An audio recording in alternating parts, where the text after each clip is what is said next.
Flying high with Cody Perkins in the house. What's up, buddy? Oh, just getting all close to this aisle. Yeah, we should talk right in here in the red spot, like the target. Into the top of it? Yeah. Oh, I thought this was like you're speaking to the side of it. It's like we're on the radio. Oh, yeah. All right. Yeah, so, man, me and Cody, we've been buddies for a little while, past few years. I've heard your name and rumors out there in the festival scene for a long time before I actually met you. I remember the first night I met you. Do you remember? It was January 3rd, 2018. You remember it like it was just yesterday. Yeah, it was sometime between 6 and 7 p.m. It was just starting to get dark.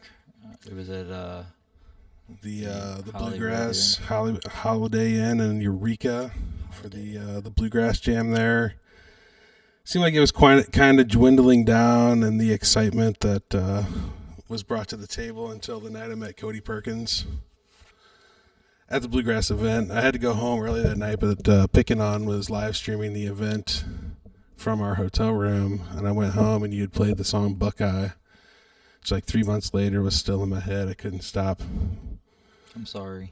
Drive a truck with the bow tie. Yeah, drive a truck with the bow tie. Yeah, that song was still pretty fresh, and since then it's like everybody tells me to play the chicken song. It's a good song, man. It's super catchy. I feel like I've played it so many times. It's almost like I don't really enjoy it like I used to.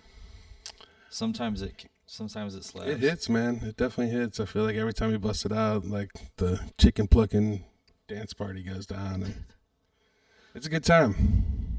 I like it. Once I heard that song, man, I had to track you back down. I was like, I need to get that chicken song out of my head. We're gonna have to do something with this, you know. Then I remember the second time we met each other.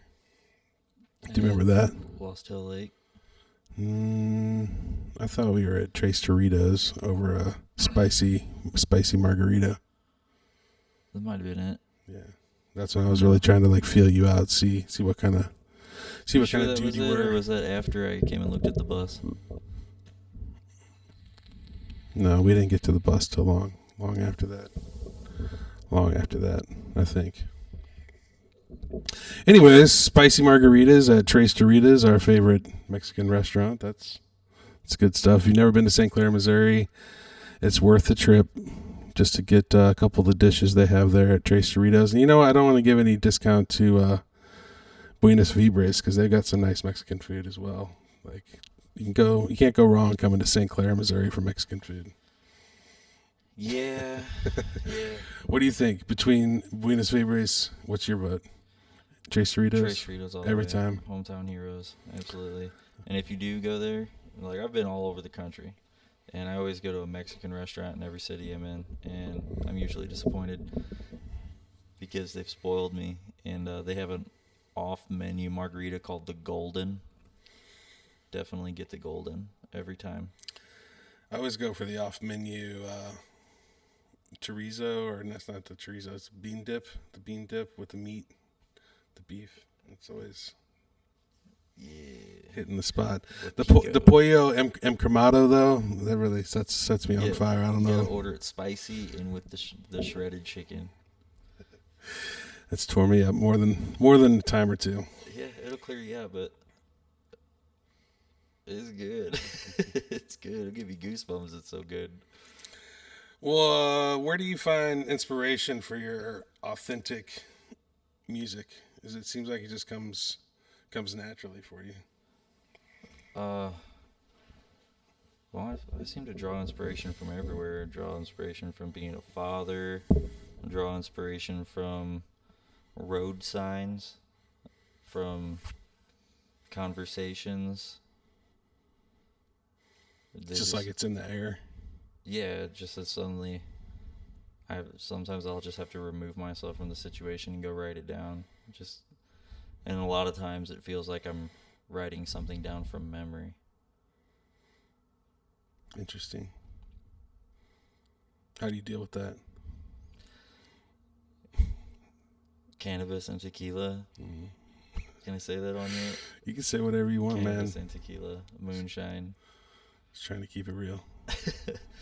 No, I don't really know. It has it's served me a great deal of blessings in my life, but it's also caused me a lot of pain and suffering. It's like What's that? Just The cannabis and tequila, or the No. songs? No, I never had a problem with cannabis and tequila. No, with just the overwhelming pursuit of it.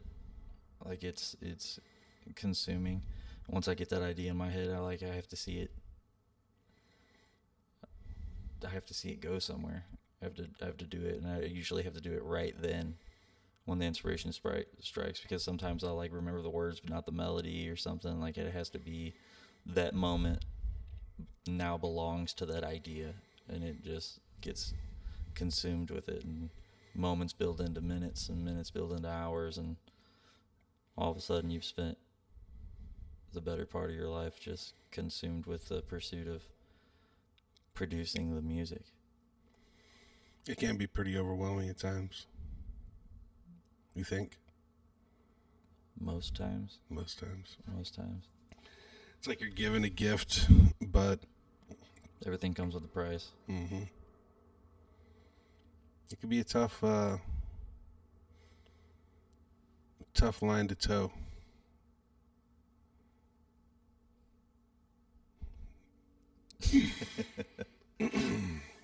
So you got 2 kids. How old are they now? 2 and 5. Riker and Cohen, who I'm known to as Dragon.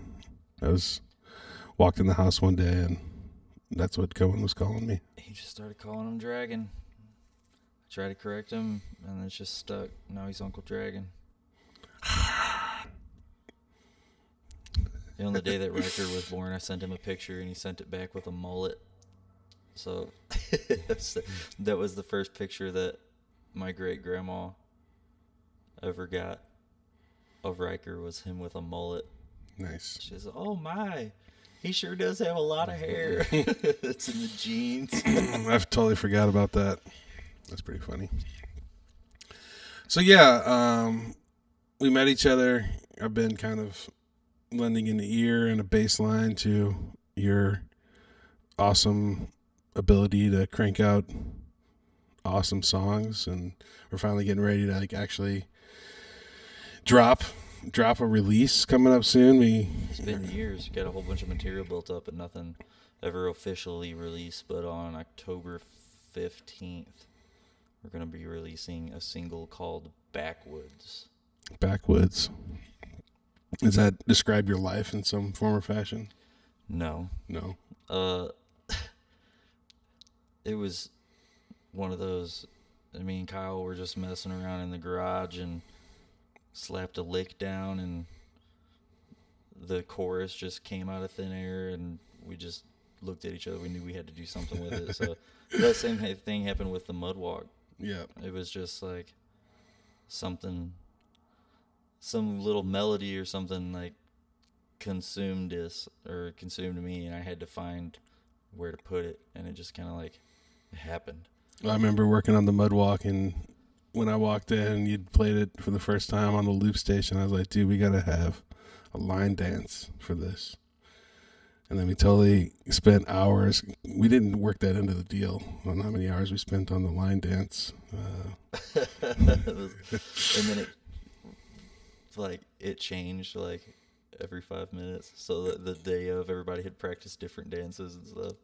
We didn't. Hey, but I say the video, Brandon Sloan, we can thank him for knocking out an awesome music video. Productions, right? Dancing Shoes Productions, yeah, that was an awesome time, awesome video shoot. All of our loyal fans were able to come out and be a part of it and get their hot rods and their old trucks lined up. But a lot of them. Some of them, yeah. Well, we were still a very young band. We hadn't done nothing at that point. Yeah, so Chad cooked all that catfish. It was a good time. If you haven't checked out the music video, it's the Magnificent Mullets of Lonedell, Merrimack Mud Walk. I'll put a link to that in the comments for sure. Yeah, but I guess Backwoods is mostly about like what a person does for fun in the country. Yep. It's just how we live seems to be very different from what I experience everywhere Especially else in in the that world. little microcosm of Lonedell. Yeah, there's a. I mean, every town has its stories and its culture and its history, but all I've ever known is Lonedell. And when I go other places, you can see similarities, but it just seems like there was really something special about it. I grew up on 107 acres that's been in the family for now like 5 or 6 generations, and I could do anything I wanted there.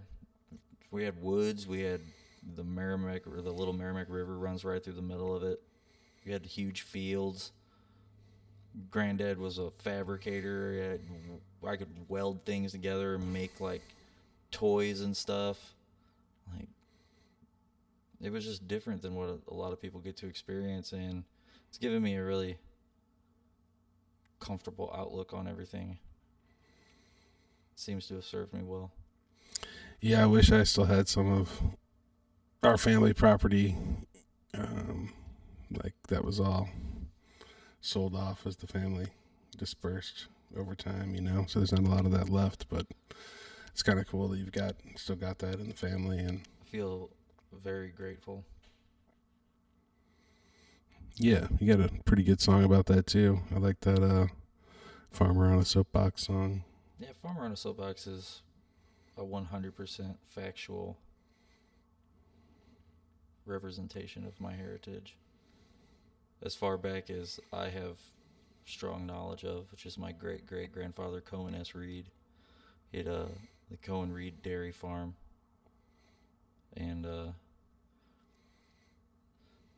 song kind of walks you through from him becoming a man and getting that piece of property and building his family, all the way down to like the changes that happened in the world in the past lifetime, and how I'm living in a completely different world than he was.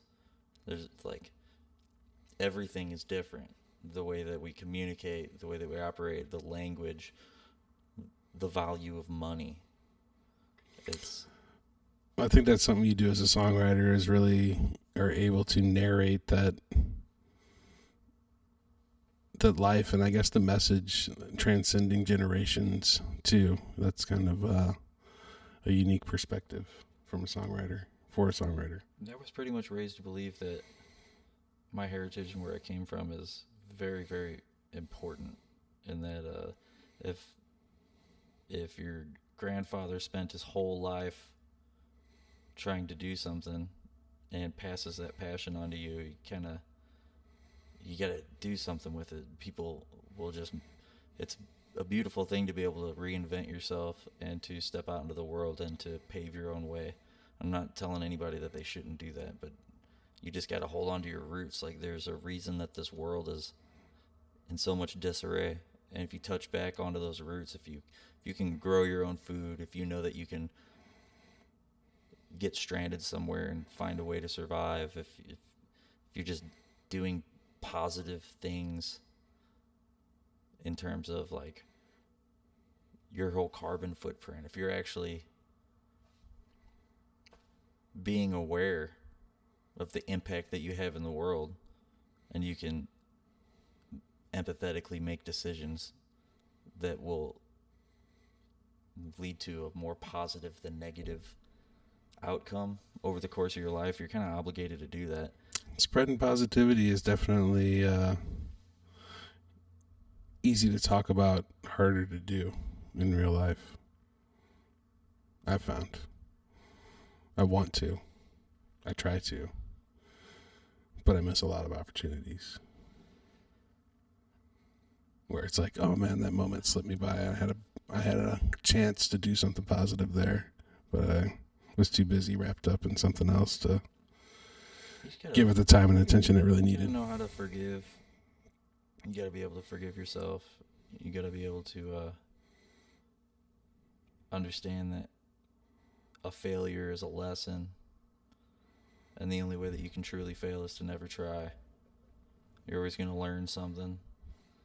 Like, life's only hard if you make it. This is true.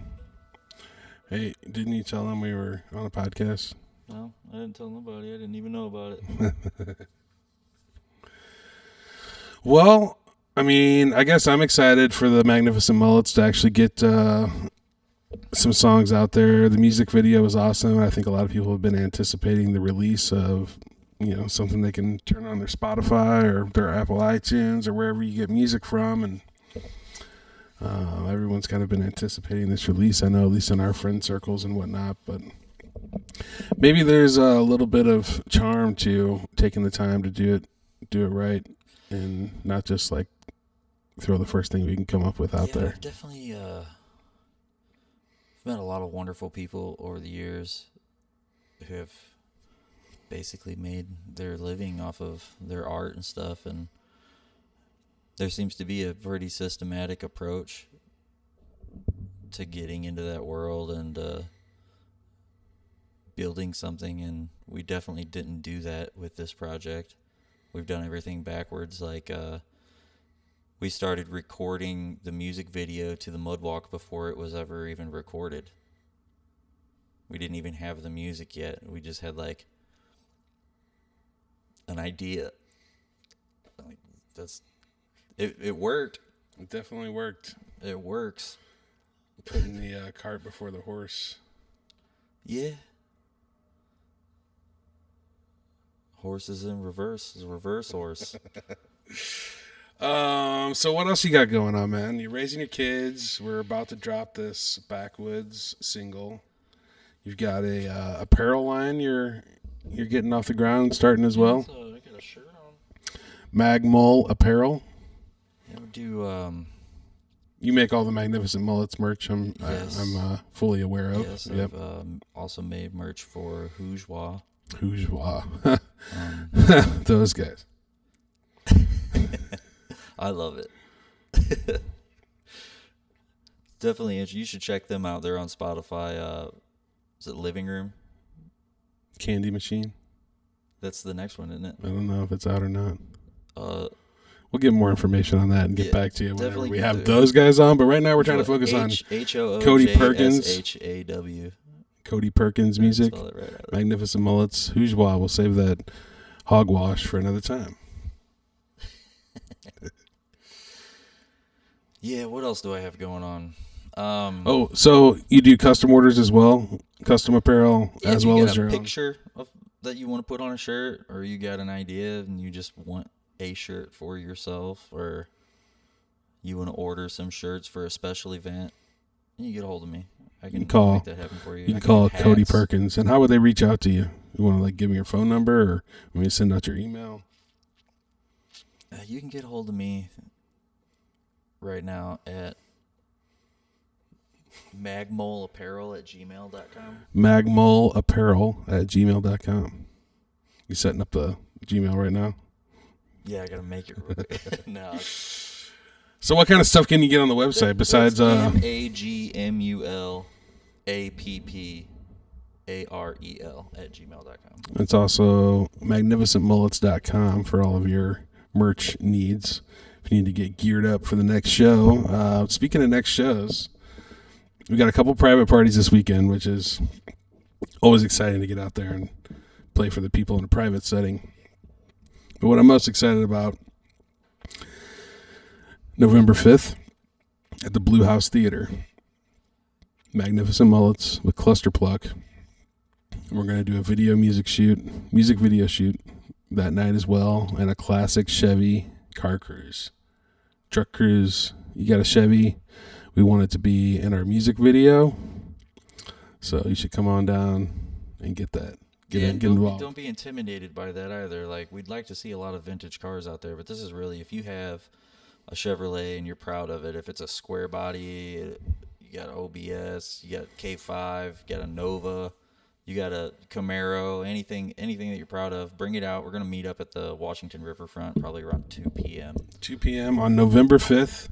You can come out, bring your Chevy. We're going to cruise up through wine country. We're going to go through Defiance. We're going to make our way through like Marthasville area and stuff, all the the beautiful back roads. Watch the. Hopefully there'll be some pretty colors in the trees by that time. Oh, I would imagine there definitely would be if the leaves haven't all blowed off by then. But we're going to capture some video along the cruise and then set up at this historic theater in Warrenton, Missouri, the Blue House Theater. Doors are at 6, shows at 7. Tickets are $15 at the door. Yep. It's going to be one heck of a memorable night for sure. You can always look forward to a good time from the Magnificent Mullets. Yep, it's a all ages show from my understanding. There will be some language that some people might not feel is appropriate, but that is up to you. Up to you. Well, I want to thank you so much, Cody, for taking this time this afternoon to pop in. I'm sure we'll be hearing more from you in the future. Probably. I'll be in the Backwoods. Yeah, you want to play a song for the people? I'll get you a guitar. You got a guitar handy? Sure. I don't see why not.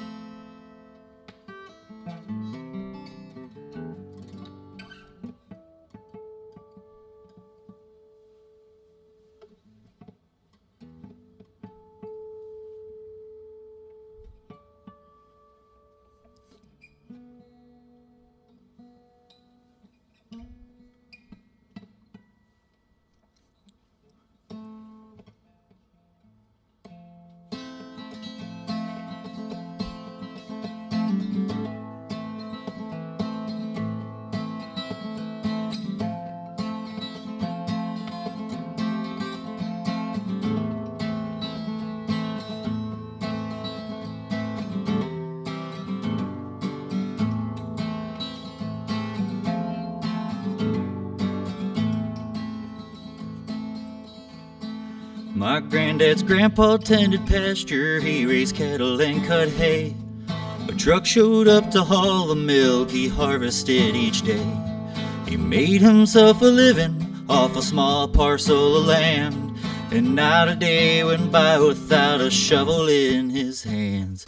With a shovel in his hands, with a shovel in his hands, he made himself a living with a shovel in his hands. This little piece of land is all he ever truly had, and he raised himself a family with a shovel in his hands.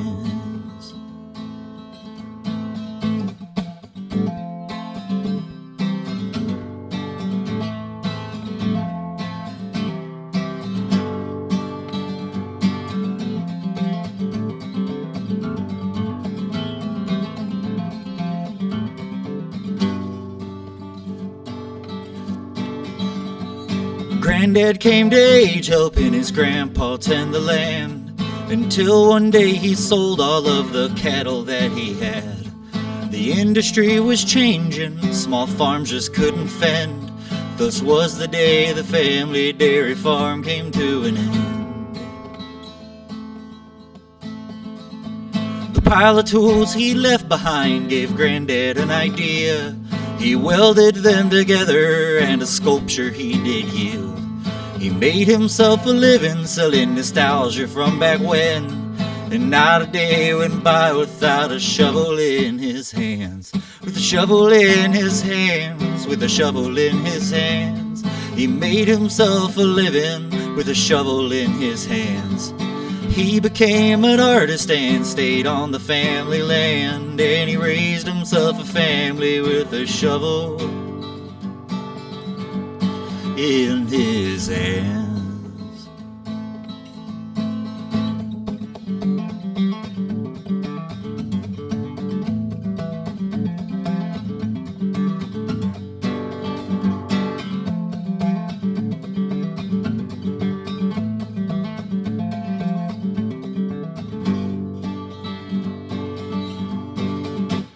We've lost our way of life, it was not taken by the man. We traded it away to have a cell phone in our hands. You used to plow the ground to plant the seed and pick the crop. Now a handful does the work and the heart's been nearly lost. You complain about the complex it created every day, but few will spare the elbow grease to make it go away. there's something that I need the world to fully understand. Well, the only way to fix it's with a shovel in your hands. I said the only way to fix it's with a shovel in your hands. A shovel in your hands, with a shovel in your hands. I said the only way to fix it's with a shovel.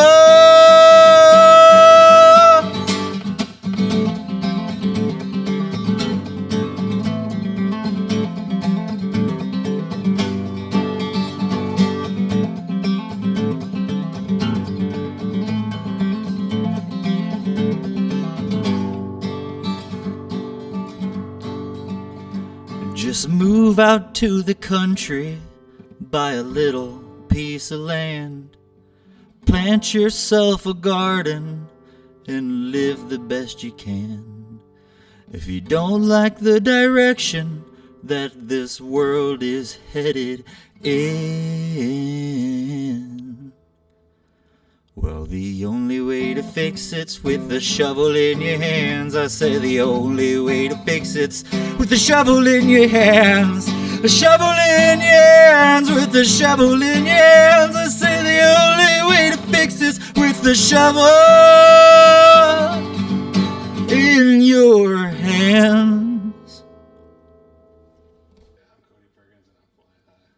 I'm Cody Perkins, and I'm flying high.